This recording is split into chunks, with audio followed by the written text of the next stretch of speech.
Hi, I'm Alice and I'm going to bring you this week's Children's University activity, Short Story Superpower. I say superpower because telling stories is powerful. Stories make you think differently. They can teach and inspire us, and a really great story can make us laugh or cry. Now, for those of you looking for time on your passports to learning, there'll be an activity at the end of this video, which you'll need to complete for a half-hour stamp in your passport. You can either submit this through the portal online or print it out and hand it to your in-school coordinator. So, what is a story? We tell stories all the time. When we talk to our friends, we use emotion and actions without even thinking about it. It makes life and our stories far more interesting. And there are lots of different kinds of stories. See if you can guess what the following pictures, what kind of stories they represent. How about this one? There's a lot of action happening. This is a picture that would go with an action story or an action book. How about this one? Couldn't happen in real life, could it? Pictures like this and stories like this are called fantasy. How about this one? An astronaut on a planet. Stories about astronauts and space or futuristic science are called science fiction stories. We all love these, stories that make us laugh, humor or comedy. What about this one? This man is looking through a magnifying glass. This would be a crime or a mystery story. And do you know this person? This is Ned Kelly, and he was a real character, a real person. And stories that are real and true are called non-fiction. Now, stories, or lastly, this is my story, and this is a picture book. Now, stories can be very long, or they can be short. I wonder if you know the Guinness World Records. I'm sure you do. Well, this man, Marcel Proust, he wrote a story called Remembrance of Things Past. And it's the world's longest story. And it took a whopping, can you count them?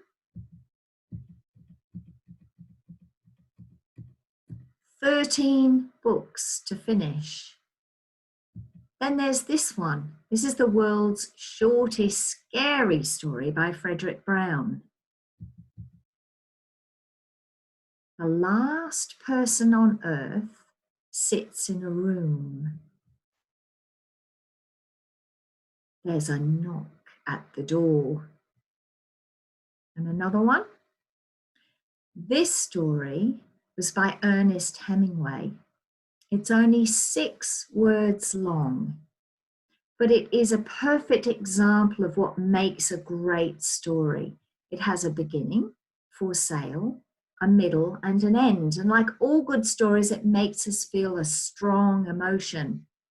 For sale. Baby shoes, never worn. It's very sad. So how do you go about writing a story? Well, first you need an idea. And ideas are everywhere. You just have to keep your eyes and ears open. You might get an idea from something that you overhear, perhaps on the bus or on the train or when you go to your friend's house. Or it might be something interesting or unusual, strange that you've seen. Sometimes when we read, we get our own ideas from the stories of others. And when you're online, you also might get some ideas. The important thing is to write them down. The story I'm going to read to you today came from a photograph. This is me. I'm about 7 years old, and the insect on my arm is a beetle. And the story I wrote, this one, is called The Land Belongs to Me. Now it's illustrated, don't know if you can see this, by Shane McGrath and published by Big Sky Publishing.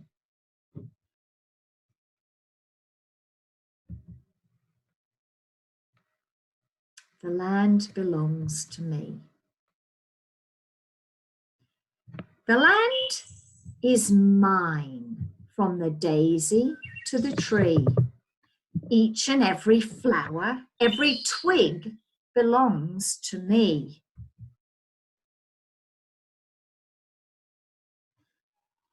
To you, called out the raven, that'll be the day.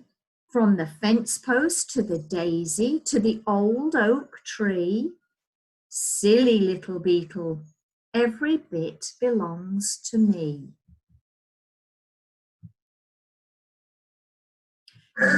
You, then hissed the farm cat, now I've heard it all. From the farmhouse to the fence post to the daisy to the old oak tree, every nook and cranny, every rock belongs to me. They're not being very nice or sharing.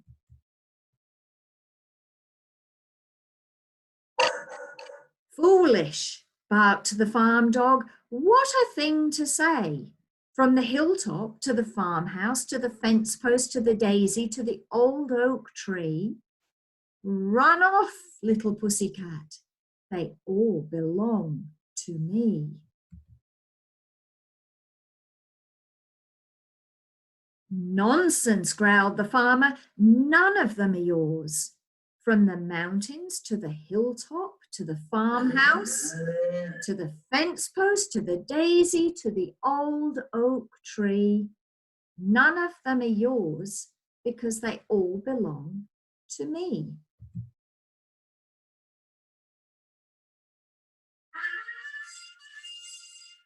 How dare you, snapped the maddened queen. We have never heard the like.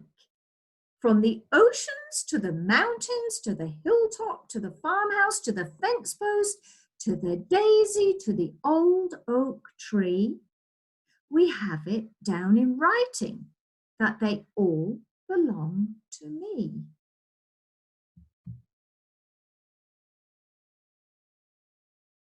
No longer, laughed the pirate, with a wicked little smile.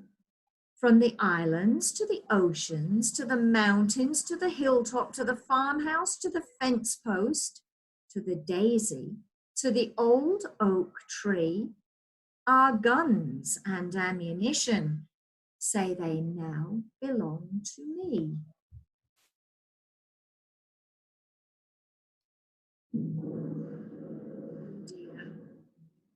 Fire, roared the general, capture every rock.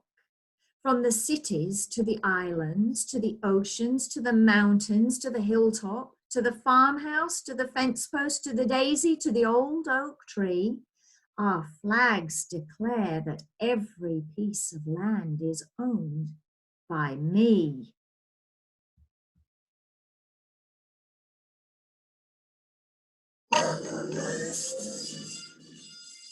Can you see some of the characters in Shane's illustration?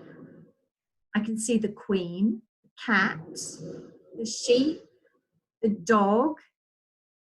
Goodness me, what a mess.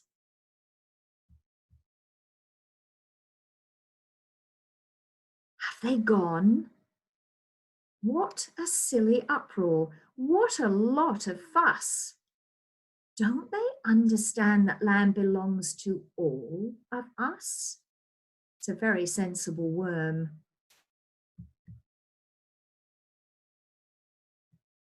What a beautiful picture. From the cities to the islands, to the oceans, to the mountains, to the hilltop, to the farmhouse, to the fence post, to the daisy, to the old oak tree, Every single blade of grass is shared by you and me. Isn't that a lovely, peaceful picture? Not quite sure how the cow got into the tree, but I love it. And that's the end. And there's the beetle that started it all off. So when I was coming up with ideas for The Land Belongs to Me, there were 4 things that I needed to think about and that you need to think about if you're ever going to write a story. The first are the characters. Who is going to be in your story? The second thing you have to think about is your setting. Where is your story going to take place? On a distant planet? Or like mine, in a farmyard? And when is your story? Is it now or is it in the past? Is it spring, summer, autumn, or winter? And most importantly, you need conflict. Every good story needs some sort of conflict. Stories will be pretty boring without a problem to solve. The conflict creates tension, which helps to make the reader interested in your characters and what happens to them. The conflict can be with other people. Your character might be in conflict with a bully, or it could be with yourself. Perhaps you're overcoming your own fear. Or it might be a conflict with the environment. Perhaps one of your characters is fighting to survive a storm. But the important thing to remember is the conflict creates emotion. Perhaps your characters are feeling pain or disgust. Maybe they're frightened, or perhaps they're angry. So now for the activity. It's your turn. So I have a challenge for you. And your challenge is to write a very short story. No more than 100 words, which is really short. And you must include the following 3 words: sneeze, banana, and kitten. And don't forget to upload your story onto the Children's University portal or print a copy and take it to your in-house coordinator to get hours for your passport.